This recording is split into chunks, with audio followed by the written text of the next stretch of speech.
యెహోవా చేత నిర్దోషి అని ఎంచబడినవాడు, ఆత్మలో కపటము లేనివాడును ధన్యుడు అని బైబిల్ చెప్తుంది. అవును ప్రియ సహోదరి సహోదరుడా, యేసుక్రీస్తు నామములో మీ అందరికీ శుభాలు తెలియజేస్తున్నాను. మీరందరూ బాగున్నారని, ఇంకా బాగుండాలి అని మానక మీ కొరకు ప్రార్థన చేస్తున్నాము. ప్రార్థన ఆలకించిన దేవుడు మీ ప్రతి పరిస్థితిలో కూడా ఆయన సహాయమును అనుగ్రహించి నడిపించునుగాక. దేవుని చేత మనము నిర్దోషులుగా ఎంచబడటం నిజంగా భూమి మీద మనకి ఇవ్వబడిన గొప్ప ధన్యకరమైన జీవితం. మనుషులు మనలను ధన్యులు అన్నప్పుడు మరి కొందరికైతే మనము నిర్దోషులుగా కనబడతాము, మరికొందరికి దోషులుగా కనబడతాము. ఈ రెండిటి వల్ల మనకి పెద్ద ప్రయోజనం ఏమి లేదు. దోషులు అని ఎంచిన వారు కూడా మరీ ఎక్కువ దోష కార్యాలు చేయడానికి కారణమవుతుంది. నిర్దోషులు అని మనలను ఎంచిన వారు నిర్దోషంగా ఉండడానికి ప్రయత్నించే ఒక అవకాశం ఉంటుంది. అంతే తప్ప నీకు కలిగే గొప్ప ప్రయోజనము ఏంటి అంటే యెహోవా చేత నిర్దోషి అని ఎంచబడటం. నిజంగా అది గొప్ప ధన్యకరమైన జీవితం. దేవుని చేత మనము నిర్దోషులుగా, ఆత్మలో కపటము లేని వారిగా ఎంచబడితే నిజంగా మనంత ధన్యులు భూమి మీద మరి ఇంకెవ్వరూ లేరని ఖచ్చితంగా మనం నమ్మాలి. బైబిల్ చెప్తుంది. ప్రియ సహోదరి సహోదరుడా, నిన్ను మనుషులు దోషి అన్న భయపడొద్దు, బాధపడొద్దు, కృంగిపోవద్దు. లేదు నిర్దోషిగా నిన్ను ఎంచిన పొంగిపోవద్దు, ఇంకా నాకేంలే పర్వాలేదు అనుకోవద్దు.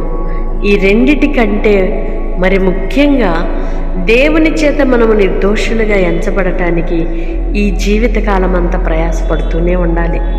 ప్రతిరోజు, ప్రతి గంట, ప్రతి నిమిషం, ప్రతి క్షణం దేవుని దృష్టికి మనం ఎలా ఉన్నామో, ఆయన చేత నిర్దోషులుగా ఎంచబడే స్థాయిలో మనం ఉన్నామా?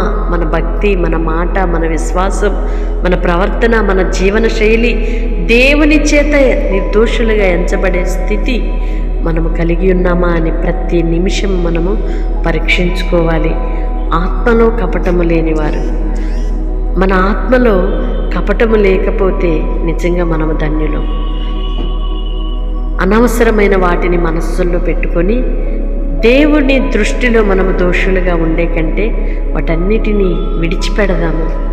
మనము దేవుని బట్టి క్షమిస్తున్నాను అని చాలాసార్లు అనుకుంటాం.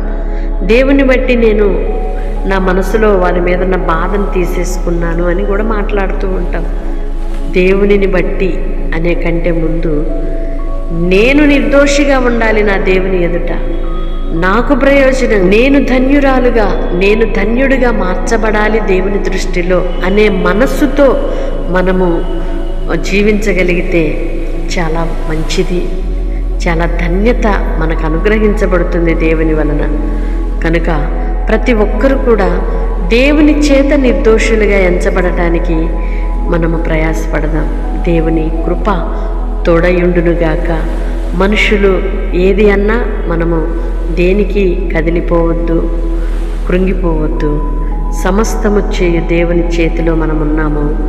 ఆయన చేత నిర్దోషిగా ఎంచబడితే మనము ఆయన కొరకు సాక్షులుగా, ఆయన నామ మహిమార్థముగా బ్రతికే ఒక అవకాశం మాకు అయ్యా అని ఆయన చేత మనము ఆ కృపను పొందుకుందాము. అట్టి కృపలో నిలిచియుందుముగాక. ఆమేన్. పరిశుద్ధుడైన దేవా, ప్రేమ కలిగిన తండ్రి, మీ స్తోత్రాలు చెల్లిస్తున్నామయ్యా. గడిచిన ప్రతి క్షణము కూడా మీరు కాపాడారు. మా జీవితంలో మరొక నూతన దినాన్ని ఇచ్చారయ్యా. ఈ దిన దీవెనల చేత నింపి నడిపించండి. ఈ దినము మీరు మా కొరకు సిద్ధపరిచిన మేలులు, ఆశీర్వాదములు పొందుటకు యోగ్యులుగా మమ్మలను చేయండి అయ్యా. సమస్త కీడులను, నష్టాలను దూరపరచండి నాన్న. ఆత్మలో కపటము లేని వారిగాను, మీ చేత నిర్దోషులుగా ఎంచబడే స్థితిలో మేముండుటకు సహాయము చేయమని వేడుకుంటున్నాము. ఈ రెండు అంశాలను మేము నిత్యము కలిగి ఉండటానికి కృప దయచేయండి. మీ చేత నిర్దోషులుగా ఎంచబడే స్థాయికి, అట్టి ఆత్మీయ స్థితికి మేము ఎదగాలయ్యా. ఆత్మలో కపటము లేని వారిగా, మేము పవిత్రత కలిగిన వారిగా, యథార్థవంతులుగా బ్రతుకుటకు మమ్మలను మేము అలవర్చుకోవాలయ్యా. సాధన చేసుకోవాలి. అట్టి కృపలో మేము జీవించటానికి సహాయము చేయమని ఎందరైతే ప్రార్థనలు ఏకీభవిస్తున్నారో ప్రతి ఒక్కరిని కూడా అట్టి కృపతో నింపండి నాయన. ప్రతి ఒక్కరిని మీ చేత నిర్దోషులుగా తీర్చబడే అనుభవాలలో నడిపించమని వేడుకుంటున్నామయ్యా. మీ చేత ధన్యులుగా మేము ఎంచబడాలయ్యా. ధన్యకరమైన జీవితము కలిగిన వారిగా మేము ఉండాలి ప్రభువా. మీ కృప దయచేయమని బలహీనులుగా ఉన్న వారిని మీరు ముట్టి బాగు చేయండి. కృంగిన వారిని లేవనెత్తండి అయ్యా. కుటుంబ సమస్యలతో నలిగిపోతున్న వారికి విడుదలనియండి అయ్యా. భార్యాభర్తల మధ్య సమాధానమును సఖ్యతను కలుగు చేయండి. తల్లిదండ్రులకు పిల్లలకి మధ్య సఖ్యతను కలుగు చేయండి. కుటుంబాలలో ఆర్థిక సమస్యల నుండి విడిపించండి. నిర్దోషులుగా నిష్కళంకులుగా మీ సన్నిధిలో ఉండాలి. మీ కృప దయచేయమని వేడుకుంటున్నాం. ఈ జీవిత పోరాటంలో మేము ఎక్కడ కూడా మీ ఎదుట మేము దోషులుగా ఎంచబడకూడదయ్యా. నిర్దోషులుగా మేము బ్రతకాలి నాన్న.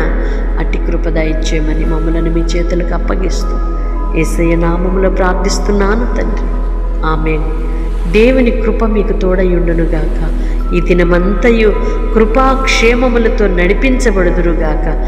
సమస్త కీడును నా దేవుడు మీ కొరకు మేలుగా చేయబోతున్నాడు. ఆమేన్. ఈ పరిచర్యను ప్రేమిస్తూ ప్రోత్సహిస్తున్నా మిమ్ములను బట్టి నా దేవునికి కృతజ్ఞతలు చెల్లిస్తున్నాను. నా హృదయపూర్వకమైన శుభాలు తెలియజేస్తున్నాను. ఈ పరిచర్యల పాలిభాగస్తులుగా ఉంటున్న మిమ్ములను నా దేవుడు ఇంకనూ దీవించునుగాక. తప్పకుండా ఇతరులకు షేర్ చేయండి. ఇప్పటికే ఇతరులకు షేర్ చేస్తూ పాలిభాగస్తులుగా ఉంటున్నారు. మిమ్మల్ని ఇంకా దేవుడు అంచెలంచెలుగా దీవించునుగాక. May God bless you all. Praise the lord.